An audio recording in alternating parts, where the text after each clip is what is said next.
Több kevesebb. A Spirit FM aktuális gazdasági műsora Rónai Egonnal. Mennyit ér a pénzünk? Hogyan érintenek minket a gazdasági intézkedések? Mi befektessünk? Vagy épp hogyan gazdálkodjunk? Minden, ami a pénztárcánkat érinti. Több kevesebb. A Spirit FM aktuális gazdasági műsora Rónai Egonnal. Egészen biztosan ilyesmiről nem számoltunk még be hallgatóinknak itt a Gazdasági Magazinban, bár szó esett már többször arról, hogy mennyire fontos cél lenne az, hogy a magyar vállalatok, a magyar vállalkozások és vállalkozók legyenek bátrak, és ahogy manapság ezt nevezzük, fektessenek ki. A kifektetés, mint kifejezés, ugye azt jelenti, hogy nem külföldről várunk befektetőt ide, hanem mi megyünk oda. És hát most van erre egy példa, amiről mindenképp érdemes beszélni, mert hogy egy egyiptomi bánya, vagy talán több bánya is részben vagy egészben magyar kézbe kerül. Azért vagyok ennyire talányosan fogalmazó, mert magam sem látom át, hogy ez hogyan van, de hát ezért hívjuk a létrejövő új vegyes vállalat, egy magyar egyiptomi vállalat egyik tulajdonosát, Noé Bálintot, hogy elmondja nekünk. Jó napot kívánok! Jó napot kívánok! Alapvetően az, amit mondott, az így van. Évek óta dolgozunk Egyiptommal, ami bányavállalatokkal, viszont hosszas együttműködésünk során azt vettük észre, hogy ha nincs közvetlen kontrollunk, és nincsen befolyásunk, akkor számunkra előnytelenebb üzletek köttetnek. Emiatt az elmúlt egy évben folyt egy tárgyalássorozat Egyiptom egyik nagy bányavállalatával, akiknek ugye bányászati jogaik vannak Egyiptom területén szerte, hiszen a bánya mindig az államé.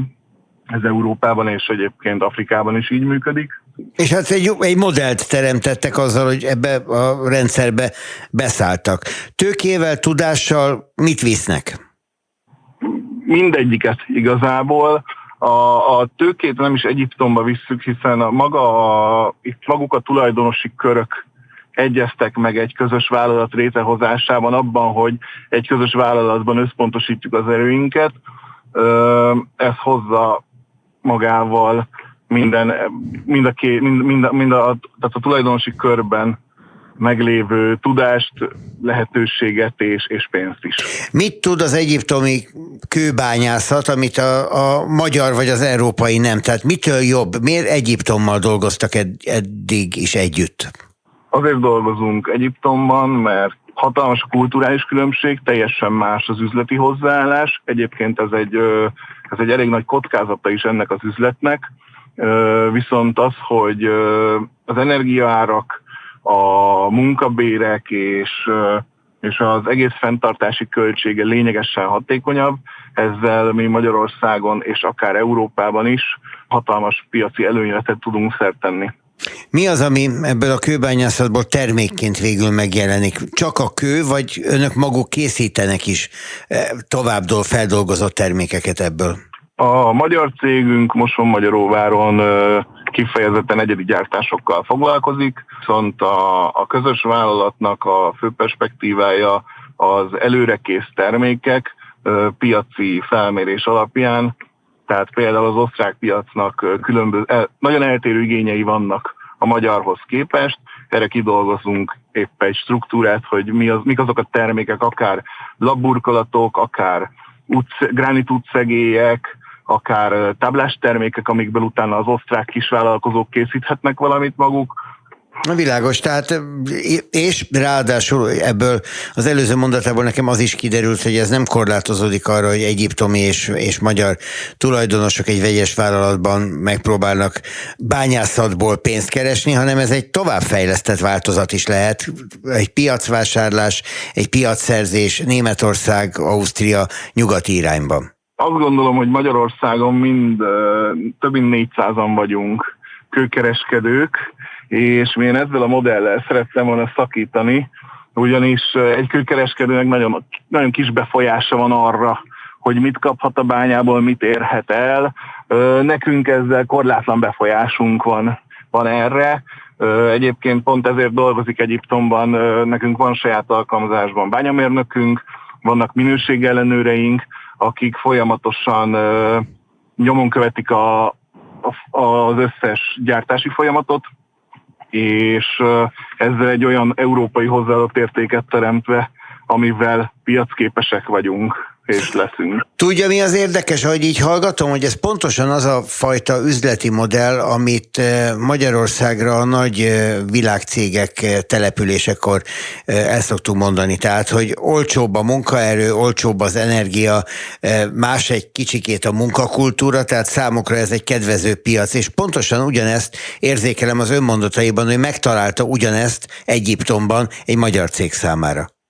Egyiptom egy nagyon-nagyon erősen fejlődő ország, és igen, valójában ez történt, illetve ami számunkra fontos volt, az abszolút a perspektívaváltás, mert mint korábban mondtam, kőkereskedőből rengeteg van, bányavállalatból sokkal-sokkal kevesebb.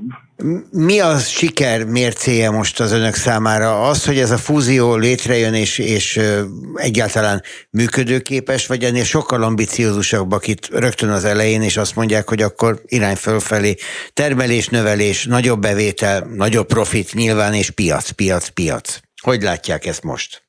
Az, hogy ez létrejön, az nem kérdés, az már egy papírra vetett, megegyezett dolog. A siker mércéje, én azt gondolom, hogy sokkal inkább most az első évben a piacokon való megjelenés és az annak a folyamata, ugyanis amellett, hogy Ausztriában egyébként kiemelt erőforrásokat mozgatva fogunk megjelenni, emellett idén a szlovák és a cseh piacot is szeretnénk elindítani.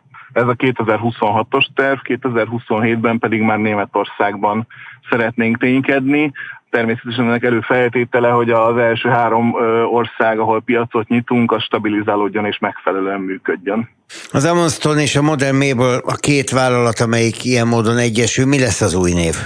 Tekintve, hogy a Modern Marble a bányavállalat, az a kőfeldolgozó, ezért a Modern Marble nevet fogjuk továbbvinni. Köszönöm, hogy a rendelkezésünkre állt. Ez egy izgalmas kaland, minden jót kívánok hozzá, és nagy sikereket. Köszönöm a lehetőséget. Noé Bálinttal beszéltünk, a létrejövő új vállalat egyik tulajdonosával. Egy mosonmagyaróvári cég egy egyiptomi bányavállalattal egyesülve hoz létre egy vegyes vállalatot irány Nyugat-Európa. Sok sikert hozzá! Több, kevesebb. A Spirit FM aktuális gazdasági műsora Rónai Egonnal.